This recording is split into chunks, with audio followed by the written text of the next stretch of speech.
Hello दोस्तों, मैं बिनू कुमार आज आपके बिनू आर्ट्स क्लासेस चैनल पर भारतीय भूगोल का जो एक चैप्टर था उसको कंप्लीट करवा रहा हूँ, जिसमें से आप पार्ट वन चैप्टर पढ़ लिए हैं हिमालय के निर्माण तथा हिमालय की विशेषता के बारे में। हिमालय के निर्माण तथा हिमालय की विशेषता पार्ट 1 में आपको बता दिया गया था कैसे हिमालय का निर्माण हुआ है तथा इसकी क्या विशेषता है। आज का जो पॉइंट है इसमें आपको पढ़ना है पूर्वोत्तर की पहाड़ियाँ तथा हिमालय की श्रेणियाँ के बारे में आपको जानना है। पूर्वोत्तर की पहाड़ियाँ से अधिक प्रश्न एग्जाम में पूछे जाते हैं तथा हिमालय की श्रेणियाँ से भी काफ़ी प्रश्न एग्जाम में पूछे जाते हैं। इसके बारे में आज आपको बताने वाला हूँ, तो चलते हैं अपना पॉइंट के तरफ। देखिए, जैसा कि हम मैप में देख रहे हैं, जो ऊपरी जो भाग है हिमालय का जो विस्तार बताया गया था क्या था 2500 किलोमीटर। हिमालय का जो विस्तार है नंगा पर्वत, पश्चिम में नंगा पर्वत से लेकर पूर्व में नामचा बड़वा पर्वत तक हिमालय का क्या है विस्तार है। पश्चिम में नंगा पर्वत से लेकर पूर्वी में नामचा बड़वा पर्वत तक हिमालय का विस्तार है। और हिमालय आगे चलकर इन्हें दक्षिण की दिशा में मुड़ जाती है और यहाँ पे जो भाग है हिमालय दक्षिण दिशा में यहाँ पे मुड़ जाती है, जो यहाँ पे इसे अनेक नाम से भी जाना जाता है, जो आपको बताया गया था और आगे अगला वीडियो में आपको बताया जाएगा। साथ ही यहाँ पे कहता है कि यहाँ पे आपको महत्वपूर्ण जो बृहद हिमालय पर चोटियाँ हैं उसके बारे में बताया गया है, लिखा गया है, जैसा कि मैप में देख रहे हैं। सबसे पहले हिमालय की पहाड़ियाँ तथा श्रेणियाँ के बारे में हम चर्चा करेंगे। तो हिमालय के अंतर्गत चार पर्वत श्रेणियों को शामिल किया गया है। ऐसे हिमालय के मुख्य रूप से 3 ही श्रेणियां हैं, लेकिन हिमालय के अंतर्गत 4 पर्वत श्रेणियों को शामिल किया गया है, जिसमें से पहला है ट्रांस हिमालय जो क्या है, इसे हिमालय पार की श्रेणी के नाम से भी जाना जाता है। हिमालय की पार की जो श्रेणी है उसको ट्रांस हिमालय कहा जाता है। क्या है ट्रांस हिमालय उत्तर में क्या है, जम्मू कश्मीर में क्या है स्थित है। ट्रांस हिमालय उत्तर में जम्मू कश्मीर के पास क्या है स्थित है। यहाँ पे 3 पर्वत श्रेणियाँ पाई जाती है, जिसका नाम इस प्रकार है। पहला में काराकोरम, दूसरा लद्दाख, तीसरा जस्कर। पहला में जो क्या है काराकोरम, दूसरा लद्दाख, तीसरा जस्कर पर्वत श्रेणी पाई जाती है। और यहाँ से क्या होती है, ऐसे सिंधु नदी यहाँ बहती है जो मानसरोवर झील से निकलती है। साथ में यहाँ से एक और नदी निकलती है जिसका नाम है शिव नदी, वह भी क्या होती है यहाँ बहती है। ये जो ट्रांस हिमालय है इसका निर्माण टेथिस सागर के चट्टानों से नहीं हुआ है। जैसा कि हम लोग उस पार्ट में पढ़े थे, हिमालय का निर्माण जो होता है वह टेथिस सागर के अवसादों से हुआ है। जल जमाव के कारण क्या होता है, उसमें टेथिस जो अवसाद थे, चट्टान थे, वो सब से हिमालय का क्या हुआ है निर्माण हुआ है। लेकिन ऐसा नहीं है बाबू, इसका निर्माण टेथिस सागर के चट्टानों से नहीं हुआ है। साथ में इसका निर्माण जो है भू प्लेट के विवर्तनीय सिद्धांत के कारण यूरेशियन के प्लेट के द्वारा हुआ है। यानी भू प्लेट यूरेशियन के, भारतीय जो प्लेट थे यूरेशियन, उसके द्वारा इसका क्या हुआ है निर्माण हुआ है। जो यह भाग देख रहे हैं इस पर एक चोटी स्थित है जो आपको बताया जाएगा, जिसका नाम है गाडविन ऑस्टिन केटू, जो क्या है भारत की उत्तरी सीमा में सबसे क्या है ऊंची चोटी है। भारत की उत्तरी सीमा में सबसे ऊंची चोटी पूछा जाए तो उसको ट्रांस हिमालय में, तो उसको बताएंगे गाडविन ऑस्टिन केटू, जो आपको आगे बताया जाएगा। साथ ही कहता है कि इस पे एक और चोटी पाई जाती है तथा जो बृहद हिमालय पे हम लोग देख रहे हैं बहुत सी चोटियां पाई जाती है। तो सबसे पहले ट्रांस हिमालय के बारे में चर्चा करेंगे। तो ट्रांस हिमालय क्या है, हिमालय के उत्तरी भाग में जम्मू कश्मीर के बीच में स्थित है। इस पे 3 पर्वत श्रेणियां पाई जाती है, जिसका नाम इस प्रकार है, जो हिमालय पार की श्रेणियां के नाम से जाना जाता है, जिसका नाम काराकोरम, लद्दाख, जस्कर है। इसका नाम काराकोरम, लद्दाख, जस्कर है। साथ ही कहता है कि इसका निर्माण टेथिस सागर के चट्टानों से नहीं हुआ है। इसका निर्माण भारतीय प्लेट के यूरेशियन से विवर्तनीय सिद्धांत से इसका हुआ है। यह जो है भाग जो ट्रांस हिमालय का भाग है यह क्या है, सालों भर हिमछद से प्रभावित रहता है। यह जो ट्रांस हिमालय का जो भाग है जो सालों भर वर्षों भर हिम से क्या होता है प्रभावित, हिम बोले तो बर्फ, जिसके कारण इस पर वनस्पतियां नहीं पाई जाती है, इस पे वनस्पतियां नहीं के बराबर पाया जाता है, क्योंकि यह सालों वर्षों भर क्या होता है हिमछद रहता है, हिम से क्या होता है प्रभावित रहता है। आगे है काराकोरम, जो क्या है सबसे उत्तरी श्रेणी क्या है, जो भारत के सबसे उत्तरी श्रेणी के नाम से जाना जाता है। काराकोरम हिमालय की सबसे उत्तरी श्रेणी के रूप में आता है, जो भारत की सबसे उत्तरी श्रेणी के नाम से जाना जाता है। काराकोरम पर ही अभी बताएं कि गाडविन ऑस्टिन केटू जो क्या है भारत के सबसे ऊंची चोटी है, भारतीय हिस्सा में सबसे ऊंची चोटी गाडविन ऑस्टिन केटू है, जिसका ऊंचाई 8611 मीटर है, जिसका ऊंचाई लगभग 8611 मीटर है। यह जो क्या है चोटी, कौन चोटी है बाबू, गाडविन ऑस्टिन केटू। कहता है कि भारत की सबसे ऊंची चोटी में मुख्य रूप से यह गिनी जाती है।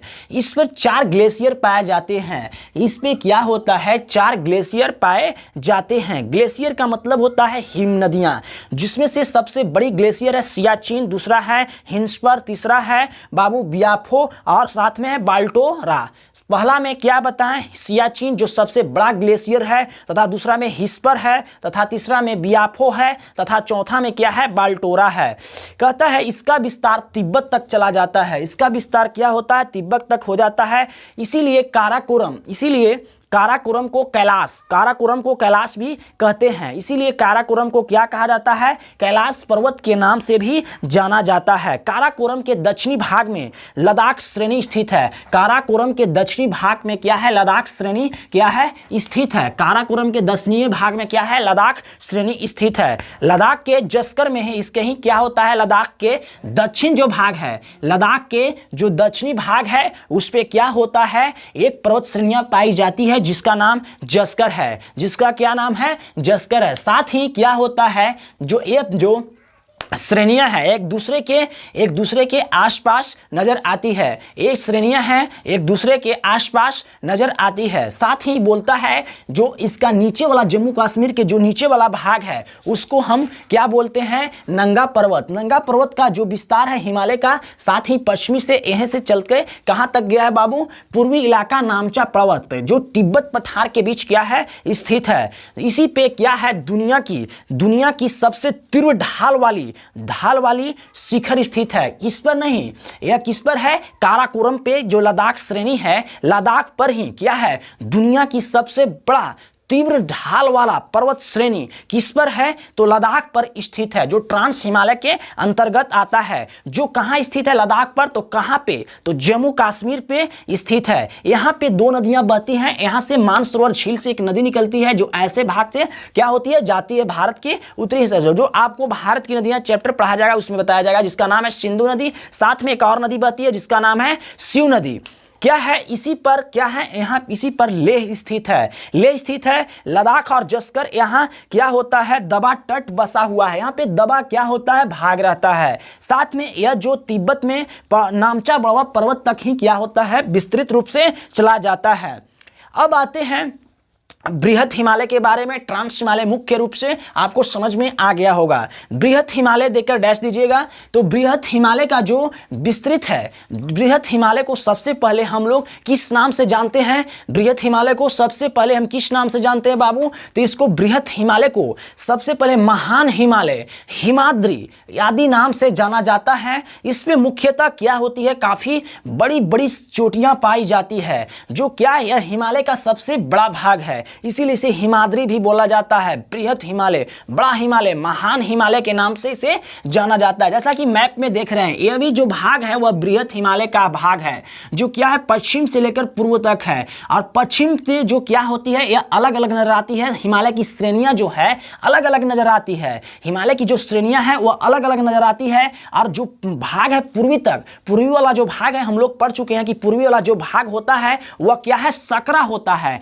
काफी सकरा होने के साथ साथ यह क्या होता है काफी सटा हुआ रहता है, जिसके कारण क्या होता है यहां पे पता ही नहीं चलता है कि कौन कौन श्रेणी एक दूसरे में मिली हुई है? एक हिमाद्री मिली हुई है कि लघु हिमालय है कि निम्न हिमालय है? निम्न हिमालय जिसको शिवालिक बोलते हैं, लघु हिमालय जिसको अति बोलते हैं, हिमाचल बोलते हैं।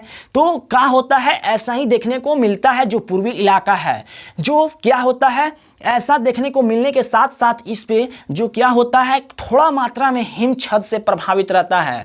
जो बृहत हिमालय है, जो थोड़ा मात्रा यानी बहुत ही कम मात्रा में हिम छद से रहता है, जिसपे इस पे थोड़ा मात्रा में वनस्पतियां पाई जाती है। इसमें मुख्यतः आते हैं तो चोटियां मिलती है, जिसमें से धौलागिरी हो गया चोटी, अन्नपूर्णा चोटी, नंदा देवी, बदरपुर तथा मसालू, एवरेस्ट, मकालू, कंचनजंगा, जिसमें से मुख्य रूप से आपको नोट्स में प्रोवाइड कर दिया जाएगा कि कौन चोटी कहां स्थित है तथा इसका ऊंचाई क्या है। लेकिन मुख्य रूप से 2-4 चोटी के बारे में हम आपको बता देते हैं। एवरेस्ट चोटी जो है, एवरेस्ट चोटी वह क्या है, नेपाल में स्थित है। एवरेस्ट चोटी कहां स्थित है, नेपाल में। नेपाल में इसे सागर माथा के नाम से जाना जाता है। नेपाल में इसे सागर माथा के नाम से जाना जाता है, जो विश्व की क्या है, सबसे ऊंची चोटी है। जो विश्व की क्या है, सबसे ऊंची चोटी। इसकी ऊंचाई लगभग 8,848 मीटर, कहूँ 50 मीटर भी रहता है, याद रखिएगा।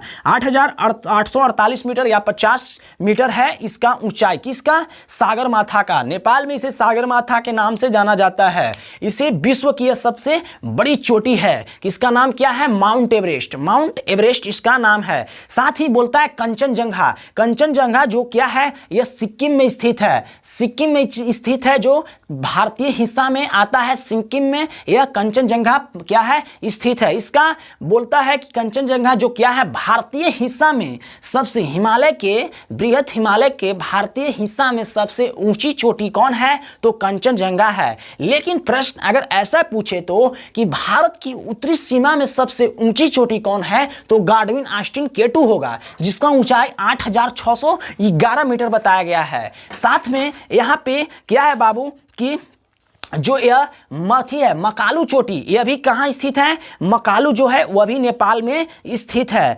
मकालू नेपाल में स्थित है तथा यह मसालू जो पर्वतीय चोटी है, यह भी तिब्बत के आसपास नजर आती है।